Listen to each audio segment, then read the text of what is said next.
If we take Iraq, for instance, Al-Qaeda in Iraq recently announced that it has merged with Jabhat al-Nusra in Syria. In return, Jabhat al-Nusra has pledged allegiance to Al-Qaeda's leader Ayman al-Zawahiri. Mr. President, whom are we fighting today in Syria? Are we fighting Al-Qaeda, armed terrorist groups, or moderate fighters? كل من يحمل السلاح ويعتدي على المواطنين هو إرهابي. Anybody carrying an illegal weapon and using it to assault innocent civilians is a terrorist, regardless of whether they belong to Al-Qaeda or any other group. Whilst it is possible to differentiate between Al-Qaeda affiliated and non-Al-Qaeda affiliated, the predominant group in Syria today is Jabhat al-Nusra. As to the term moderate fighters, this is an attempt by the Americans to justify their actions to the American people. After 9/11, the United States waged a costly war against the Taliban, only to discover several years later that it had actually achieved very little in Afghanistan.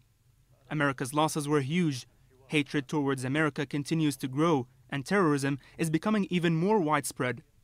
The only way to justify a dialogue with these groups and possibly play them against each other was to introduce the notion of good Taliban and bad Taliban. Today, the same is being done with moderate terrorists. There are no moderate terrorists, just terrorists. The terminology used to describe them, armed insurgents, armed opposition, is an attempt to portray this conflict to the American people as a conflict between an oppressed people and a dictator. However, today it is crystal clear that they are in fact terrorists with extremist ideologies. In the end, the only way for the Americans to justify their logistical, military and financial support, aptly labeled non-lethal aid or humanitarian aid, is by coining the term moderate fighters. بالأخير لا يمكن تبريرها إلا تحت عنوان مسلحين معتدلين. But you mentioned earlier that Al-Qaeda is the predominant group in Syria in terms of numbers and armaments. In that case, is the West arming and funding Al-Qaeda? How can we understand this?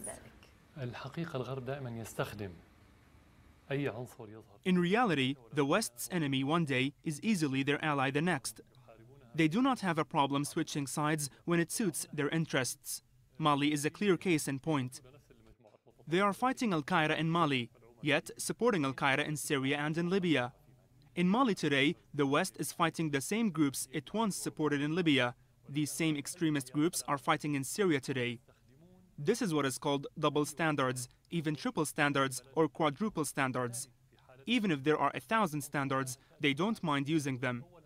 They are happy to play any card against the country not meeting their requirements. Therefore, they're quite happy with Al-Qaeda coming into Syria for two reasons. Firstly, it removes some of these elements from other parts of the world where they are fighting them, Libya, Mali, Afghanistan, and so alleviating some of the military pressure on their forces. Secondly, the fighting in Syria causes a lot of destruction. So regardless of who wins in the end, whether it is the state, Al-Qaeda or any other group, Syria will pay the price, a hefty price. And we can already see the results of this destruction on our infrastructure and on people's horizons. So even if the state wins, it will be weakened, and hence the West would have achieved its objectives. But at the same time, what the West doesn't know, or might know but does not realize, is that this terrorism will spread and find its way back into Europe. The Western media is already rife with reports on the dangers of these terrorists returning to Europe. The West has paid heavily for funding Al-Qaeda in its early stages.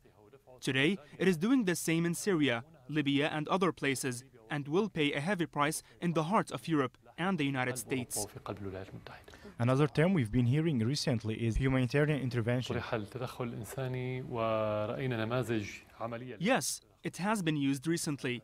We've seen practical examples of the West's humanitarian intervention towards the Palestinians over the past 60 years.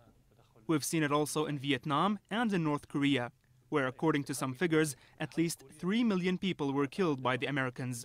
We've seen the results in Iraq, and you are more aware of these than anyone else, in Libya and now in Syria. I believe that their humanitarian intervention has one aim: the destruction of humans, of Syrians, plain and simple. The term is also being used in parallel with moral responsibility. And the moral responsibility they are advocating for lies in destroying the moral foundations of Syrian society, particularly its dignity and national rights. In other words, they want to enshrine in us that we are submissive to them and that they control our destiny.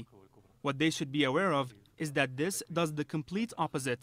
We shall always stand against submission, against dependence, against defeatism. دائما لا للخنوع ولا للتبعية ولا للاستسلام ولا للانهزام.